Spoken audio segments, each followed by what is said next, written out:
Assalamu alaikum warahmatullahi wabarakatuh. Akkam jirtu hordoftoota raadii tuubii baga nagaan dhuftanii gara chaayinaala kootii hori chaayinaala kootii fi haarawaa taatanii sabskraabii godhaa maatii kootaadha. Hadhaa paastaa bareeda isaa qabadhee isinii dhufeera. Amma dhuma viidiyoo na faana turaadha. Amma kan na barbaachisu qaaraa fi korokilii fi kosoliyaa qaaraa fi kaarootii shunkurtiidha. Akkuma argitan kana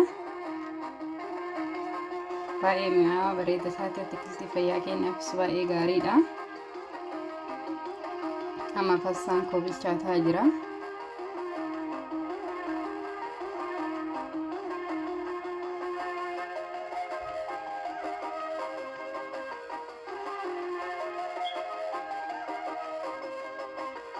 Amma shunkurtii qaqal'isee kukkutadha.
Kana qaqal'isee godha kukkutadha asirratti.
Amma qaaraa keessaa baasaa kan naannoo miciraan isaa.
Akkuma argitan kana kukkutadhee qopheesseera.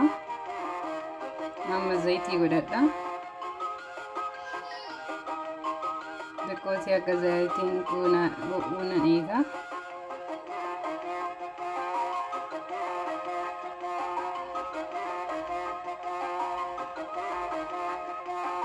Amma kosoliyaatti godhadha. Kosoliyaa sirrii wadduu qaba yoo san mi'aayaa.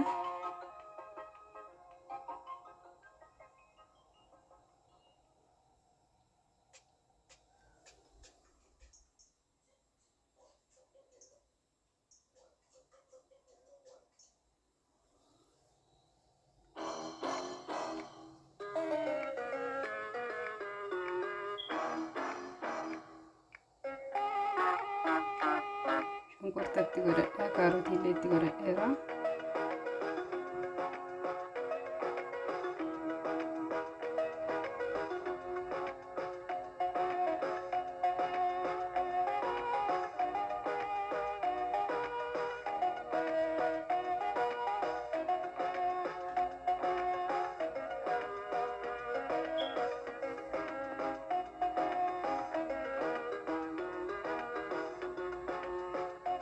Porokiliitti galfadha.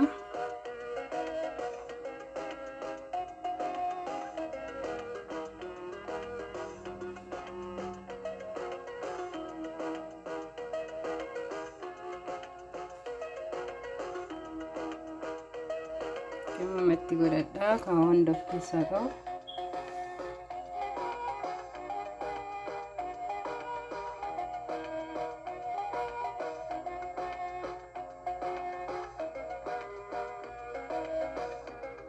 Amma qaaraatti godhadha.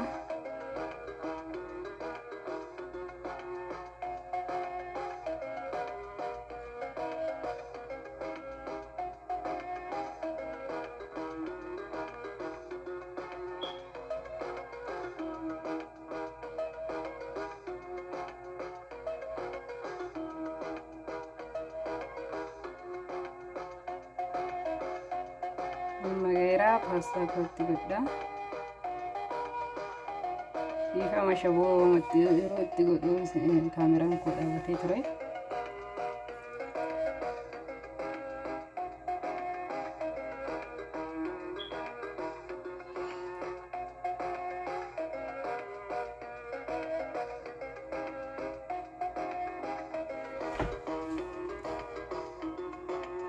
Akkuma argitan kana baay'ee bareeda ta'ee mi'aawaa ta'ee ba'eera. Akka jaalattan abdiin qaba. Yoo jaalattanii laayikii godhaa, sheerii godhaadha. Viidiyoo biraatiin hamma walitti deemnutti nagaatti naa tura.